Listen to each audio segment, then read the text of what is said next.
Bonjour à vous et bienvenue dans le 18h Info. Voici les titres de cette édition. Une semaine après l'incendie de la basilique Saint-Donatien, on va faire le point sur les travaux programmés. Le Hellfest, c'est fini. La 10e édition du festival a été un véritable succès avec le soleil et toujours autant de monde. Et puis zoom sur le record SNSM. La 37e édition est partie samedi de Saint-Nazaire. C'était effectivement il y a tout juste une semaine, le lundi 15 juin au matin, le feu dévastait une partie de la toiture de la basilique Saint-Donatien au cœur de la ville de Nantes. Très vite contenu, l'incendie a eu le temps malgré tout de fragiliser l'édifice. On le sait, il va falloir qu'il soit rénové cet édifice, mais avant il faut le sécuriser. On fait le point avec Jean-Michel Naga. Une semaine s'est écoulée et rien n'a bougé. Les portes de la basilique Saint-Donatien sont restées fermées. Aucune barrière à l'extérieur. Seules les balises rouges et blanches posées par les pompiers indiquent que l'accès est interdit dans l'édifice, mais aussi dans le presbytère et au cimetière. Deux zones menacées par des risques d'effondrement suite à l'incendie. Des experts, des assureurs et des architectes se succèdent pour examiner les lieux. Et ce n'est que le début du casse-tête. Avant même d'envisager la rénovation, la priorité sera de sécuriser l'édifice fragilisé par le feu et par les tonnes d'eau qui ont été déversées pour éteindre l'incendie. Une grosse averse pourrait en effet avoir de graves conséquences si le reste de la charpente venait à s'effondrer sur la voûte. Dans un premier temps, une solution est envisagée. Dans le jargon professionnel, on parle de parapluie, c'est-à-dire une grande bâche de plusieurs centaines de mètres carrés dressée au-dessus de la charpente sans la toucher pour éviter de la détériorer davantage avec le poids de l'eau. La solution est bien connue, mais ce chantier est très délicat, à 30 mètres de hauteur et dans un espace difficilement accessible. La décision sera prise dans une dizaine de jours après le passage de la commission de sécurité qui a prévu une dernière visite avec toutes les autorités compétentes le 2 juillet. L'émotion aux Sorinières. La semaine passée, un appel à témoins a été lancé pour retrouver une jeune mère de famille, Céline. Depuis, placée en garde à vue, son époux a avoué avoir tué Céline. Et comme on le voit sur ces images, les témoignages d'amitié affluent devant le domicile. Les enquêteurs, eux, recherchent toujours le corps de la victime. Le Hellfest à Clisson a marqué des points cette année encore. Pour sa 10e édition, le festival de musique métal a rassemblé sur 3 jours 150 000 personnes. Le soleil qui était de la partie a bien sûr contribué au succès, mais ça n'explique pas tout. Le Hellfest semble chaque année grandir encore et il attire un public venu de toute l'Europe. Et même un public qui vient en famille. Oui, le Hellfest, c'est aussi pour les plus petits. La preuve en images avec cette immersion dans le festival de Jean Annex.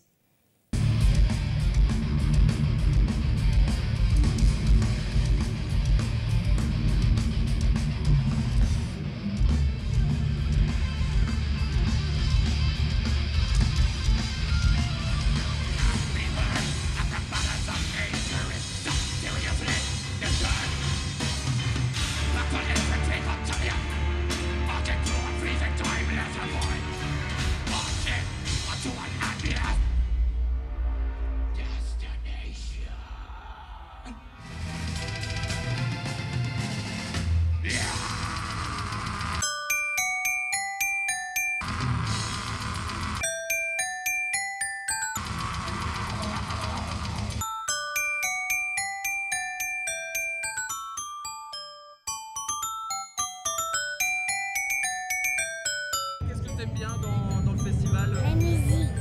T'aimes bien la musique? C'est une musique que t'aimes bien, le métal?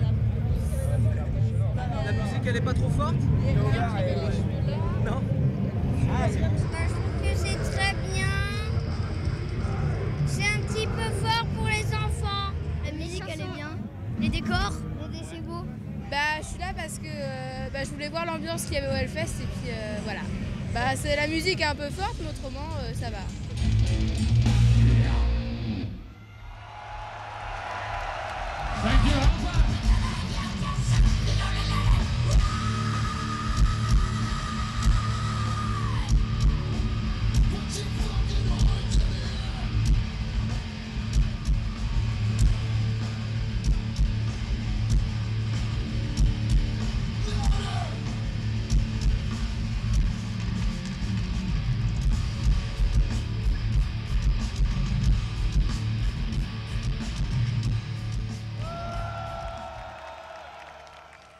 Et décidément, ce week-end était très musical puisque ça ne vous aura pas échappé. Hier, dimanche, c'était jour de fête de la musique. Alors on a dansé, on a tapé dans les mains, on a dodeliné de la tête, le tout sur des rythmes très variés.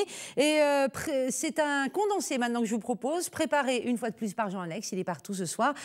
Immersion cette fois-ci dans la fête de la musique à Nantes.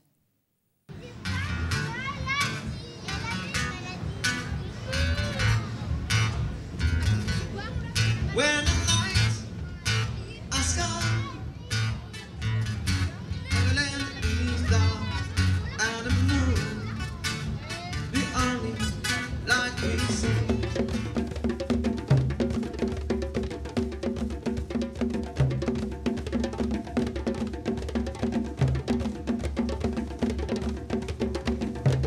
C'est bien, bon, surtout quand il y a des percussions comme ça, bah, ça met de l'ambiance, donc les gens ils ont envie de danser.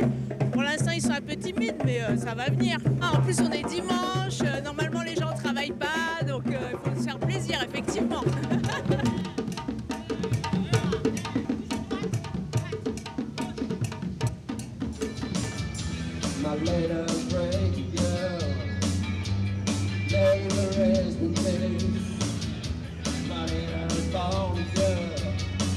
L'ambiance, les styles de musique différents.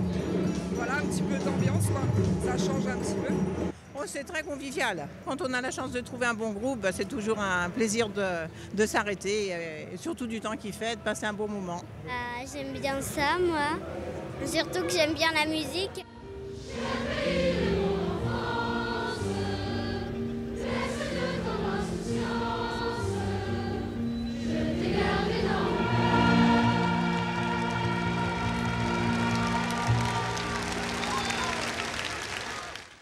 Ça aide quand il y a le soleil. On va passer au cyclisme, si vous voulez bien, avec une deuxième victoire pour Brian Coquard. Le coureur de Pontchâteau a gagné une deuxième étape dans la Route du Sud. C'était hier à Gaillac. Étape remportée au sprint, une fois de plus. Au final, c'est l'Espagnol Alberto Contador qui a remporté l'épreuve. Samedi à Saint-Nazaire, le record SNSM a pris le départ. Alors le record, c'est une course en mer, tout simplement. Un Saint-Nazaire-Saint-Malo, aller et retour. Il y a donc la course, le record, mais il y a aussi tout autour une ambiance et un hommage, bien sûr, rendu aux sauveteurs de la SNSM. Et samedi, il y avait même le petit record. Bref, plein de bonnes raisons d'aller sur place le jour du départ. C'est ce qu'a fait Jean-Alex. Le petit record n'a de petit que le nom. 7000 nautiques, soit 13 km à la force des bras. Stand-up paddle, yole de mer ou encore kayak. Peu importe l'embarcation, boucler le parcours entre le ponton nazérien et Saint-Marc est une épreuve de force. Un défi qui parfois se finit par un sprint dans le sable. Ouais, c'est une course difficile parce que la mer, c'est quelque chose d'assez compliqué. Surtout, l'aller a été compliqué parce qu'on a lutté contre le vent et le courant. Donc, bon, ça a été pas simple. Dans leur catégorie kayak biplace, Patrick et Yann ont survolé la course. Il leur aura fallu 50 minutes pour terminer, sous l'œil attentif bien sûr des sauveteurs en mer. On est tout à fait conscient qu'on ne pourrait pas faire ce sport-là de façon, avec la quiétude qu'on a actuellement, si on n'avait pas tous ces gens dont on sait qu'ils sont autour et que si jamais il y a un gros problème, on peut leur faire appel, bien sûr. On leur doit beaucoup. Après les kayaks, ce sont 6 équipages qui s'affrontent sur leur bolide des mers. La catégorie reine, celle des IMOCA.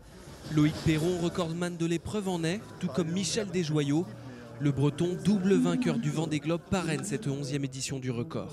Le record SNSM, c'est une course un peu particulière parce que ce n'est pas juste une compétition, c'est surtout un énorme coup de projecteur sur les sauveteurs pour qu'ils aient les outils qu'il faut pour faire leur boulot et remplir leur mission, qui est quasiment une mission d'intérêt général du coup. Il faut des moyens, donc il faut les aider à les avoir. La SNSM, c'est un peu comme une assurance. On la paye et on ne sait pas très bien pourquoi, sauf le jour où on en a besoin. La SNSM, on espère qu'elle soit efficace et le jour où on en aura besoin. Mais on n'est pas pressé, on est bien d'accord.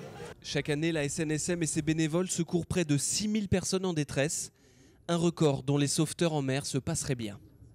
Bah oui, Michdej, que vous avez vu écrit sur l'écran, c'est le surnom de Michel Desjoyaux, donc SNSM, Saint-Nazaire, Saint-Malo. Les premiers arrivés devraient arriver à Saint-Nazaire dans la soirée. Et pour l'instant, c'est Loïc Perron qui est en tête. Et bien voilà, ce journal est terminé. On se retrouve demain à la même heure. Bonne soirée à tous sur Télé Nantes.